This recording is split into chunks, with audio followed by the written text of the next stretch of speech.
Hello, hello la famille, bienvenue sur ma page By Nia Cuisine. Aujourd'hui, je vous partage une recette qui m'est vraiment très chère. Souvenir d'enfance, c'est la recette du coco baka et aussi comment faire les grains que vous trouvez dans le coco baka. Facile à faire, vous allez voir. Restez avec moi, on commence dès maintenant. Pour cette recette, vous aurez besoin des grains de mil. Vous pouvez aussi utiliser la farine de petit mil si vous avez, mais ici, je vais utiliser vraiment les grains de petit mil. Je vais faire le process étape par étape. Donc, il faut bien laver les grains parce que souvent, il peut y avoir des petits cailloux là-dedans.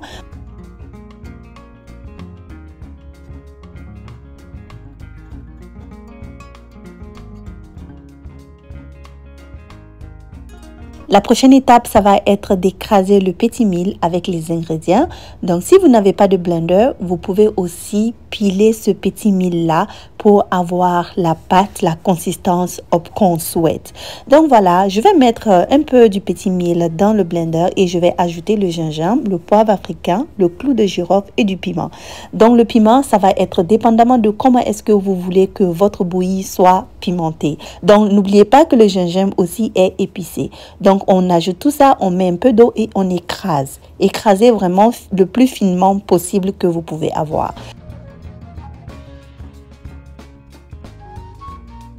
On va continuer le processus avec le reste du mil jusqu'à ce que tout soit bien écrasé. Donc, après avoir obtenu ça, la prochaine étape, ça va être de tamiser ce mélange-là. Prenez le tamis le plus fin que vous pouvez avoir. Mon tamis n'est pas super fin, donc je vais utiliser ce qu'on appelle le cheesecloth. Je ne connais pas vraiment le nom en français. Donc, ou souvent, je vois aussi des mamans qui utilisent des morceaux de tissu qu'elles prennent pour pouvoir tamiser. L'objectif, c'est d'avoir vraiment un liquide qui n'a pas des grains.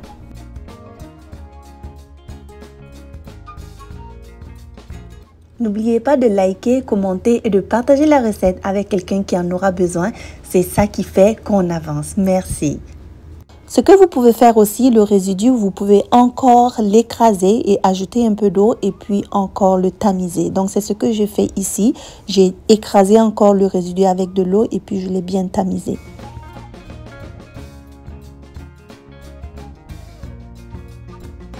Et voilà, tout est beau. La prochaine étape, qui est vraiment l'étape la plus importante, c'est la fermentation.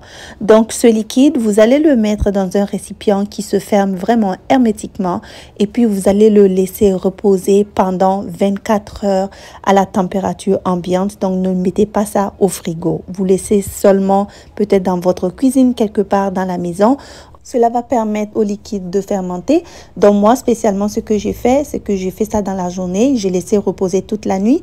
Et puis, le matin, c'était déjà prêt. Donc, comme vous voyez, le liquide s'est séparé. Il y a un liquide plus clair en haut et puis le résidu qui est en bas. Donc, voilà, maintenant, on va passer à la cuisson. Séparer le liquide clair du résidu qu'on va ajouter dans une casserole. Donc, je parle bien du liquide qui est plus clair. On va ajouter ça dans une casserole. J'avais mis un peu d'eau pour aider aussi à diluer un peu et puis avoir plus de quantité. Et là, maintenant, je vais faire le dumpling. Ce sont les petites boules qui sont dans la bouillie, super bon. Donc, pour ça, vous allez prendre un peu du résidu. Vous mélangez avec de la farine, avec un peu de sucre. Voilà la consistance qu'on veut. Donc, ça doit être assez malléable. Pas trop lourd aussi, sinon ça va être trop dur. Donc voilà, cette consistance-là. Donc ça va nous permettre de faire des boules. Donc pour faire les boules, vous pouvez comme juste mettre vos doigts dans un peu de farine pour pouvoir aider à faire les boules. Donc et on va passer à la cuisson de ces boules-là.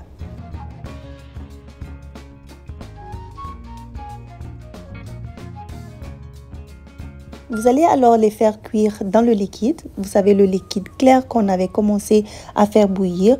Vous allez les faire cuire là. Mettez-les, ça va bouillir. Et quand c'est cuit, ça va remonter à la surface.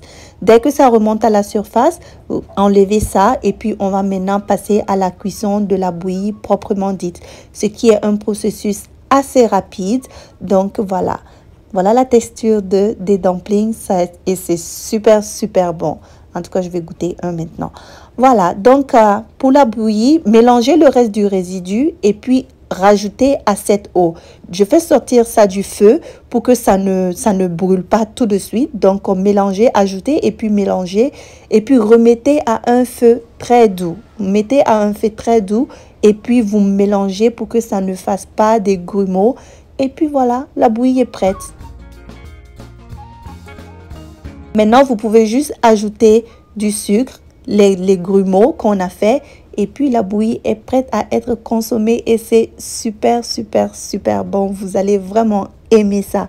Mais voilà, c'est la fin de la vidéo. J'espère que vous l'avez aimé. Posez-moi des questions si vous en avez. Et puis, on se retrouve très bientôt pour une autre vidéo sur ma page. Bye bye, prenez soin de vous. Ciao, ciao.